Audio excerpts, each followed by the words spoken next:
For their 10th anniversary, Orb Audio has updated all of their speakers.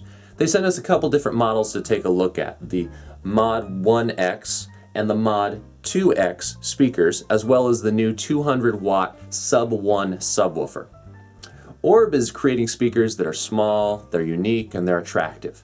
The base of their design is a 3-inch full-range driver in a sealed design. It's a carbon steel sphere about 4 inches in diameter. Each of these little modules is predictably called an orb, and they're mounted either solo or wired together in pairs or quartets to form their various speaker models. Prices start at $125 for a single orb with a basic stand, and multi-channel bundles are available. The nice part of the modular design is you can also upgrade from the Mod1X to a Mod2X or 4X just by buying the additional orbs. There are 6 standard finishes, one for every aesthetic. Traditionalists are going to want the black, modernists might prefer white or hand-polished steel. Steampunks and Victorians would be drawn to a copper or bronze finish. I personally have many leather-bound books, and my apartment smells of rich mahogany, so I was very happy for the hammered earth finish with a slight texture. There are modest upcharges of about $15 per module for the hammered earth finish and $30 per module for the steel, copper, and bronze finishes. The speakers come standard with a steel desktop stand in black or white, though I was also able to audition the stainless steel Boss desk stands. A variety of wall and floor mount stands are available. The steel stand was able to hold the speaker with confidence and also allowed you to bend it a little bit to make an angle adjustment. The Boss stands, much sturdier, but don't allow that angle adjustment. The Orb Sub One is an 8-inch composite driver in a bottom-ported cabinet that measures only 12 inches cubed. It's quite small by ported subwoofer standards. It's available in a matte black finish for $399, but I took a look at the real walnut veneer at $517. It's powered by a 200-watt hybrid digital amplifier, has a standard volume and crossover knob, a 180 and a 0-degree phase switch, as well as an automatic sensing power mode. There's also a wireless adapter available for $129 that plugs directly into the speaker, so you don't need any additional power. I set up the orbs in both a near-field desktop environment as well as a number of configurations, 2.0, 2.1, 5.1 in a large room.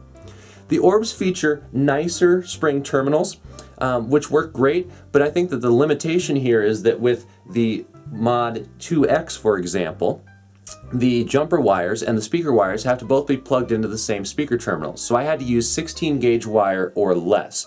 I think it might be smarter for Orb to take a look at smaller banana plug connectors, which would allow them to use rings or spades for the jumper wires, and then allow you to use a thicker gauge cable with a banana wire or banana plug for your main speaker wires.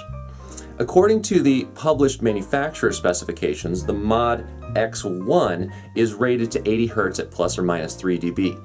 However, to my ears and my measurement microphone, they actually started to dip off a little closer to 120 Hz. This isn't a problem because I was able to cross over the subwoofer, the Sub One, at 150 Hz for a full range sound with no problems, but I would like to see Orb double check their measurements. When listening to the Mod X2, I noticed that placement was critical. When you take 2 full-range drivers and you put them in close proximity to one another, you run the risk of getting comb filtering, which is where high-frequency details dips off a little bit when you're off axis from the speaker. And this will happen if you take this speaker and set it lower on a media stand or a little bit higher like you would if you were going to use it for a surround sound speaker. I noticed, for instance, when I was listening to these in a stereo configuration that strummed acoustic guitar strings tended to lose their snap until I raised or lowered my head to get back at ear level with the speakers. So be very careful with placement and also distance, as the closer you are to these speakers, the greater the angle and the greater the comb filtering effect. The Mod X1, by contrast, had much better off-axis response, and it was more tolerant of placement above or below ear level. Given that this single Mod1X had enough power handling for my large room, it didn't exhibit any comb filtering effects, it's less expensive, it's higher impedance, it's my all-around recommendation unless you absolutely need maximum power handling from the Mod2X. In listening, the Orb was very smartly designed. It reproduced the critical mid-range excellently, cleanly at high volumes, and this kept dialogue clear and present. High frequencies weren't exactly extended or airy, even in the near field, but this is once again expected from a single driver design. I think the Orb engineers made some very good choices when looking for a speaker that was both small and it looked and sounded good. Meanwhile, the subwoofer sounded as good as any subwoofer a ported design for its size would, and I think that it works suitably low for music. I didn't notice any port noise when watching movies with a lot of low frequency information. While this sub may not be a room shaker, it won't produce any unwanted distortion or port noise. Its high frequency reproduction was suitable for the Mod1X, and I was able to cross it over 150 Hz. It's not a game changer by any means, but I think that it is small, solid, and attractive, which makes it the perfect companion for the stylish Orb speakers. Typically, you need to pay a significant premium for non-box-shaped speakers and unique finish options. Orb is giving you both at a price that's pretty affordable. These speakers prove that you can engineer conversation starter styling and good sound without having to take a second mortgage out. On top of that, they sound pretty good, with the Mod2X's showing great mid-frequency detail and power handling, and the subwoofer being pretty competent for its size.